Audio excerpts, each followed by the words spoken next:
கோவையில் விநாயகர் சதுர்த்தியை முன்னிட்டு ரூபாய் நோட்டுகளால் அலங்கரிக்கப்பட்ட வீர விநாயகர்.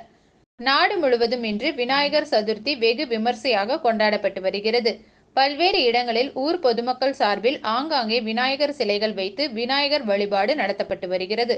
கோவையிலும் பல்வேறு பகுதிகளில் விநாயகர் சிலைகளை வைத்து விநாயகர் சதுர்த்தி விழா கொண்டாடப்பட்டு வருகிறது. அதன் ஒரு பகுதியாக கோவை ரத்னபுரி சாஸ்திரி ரோடு ரெட்டப்பை மைதானம் பகுதியில் இந்து முன்னணி மாவட்ட செய்தி தொடர்பாளர் தனபால் தலைமையில் விநாயகர் சதுர்த்தி விழாவை கொண்டாடும் விதமாக 3,25,000 ரூபாய் நோட்டுகளால் அலங்கரிக்கப்பட்டு வீர விநாயகருக்கு ஏராளமான பொதுமக்கள் சாமி தரிசனம் செய்து வந்தனர்.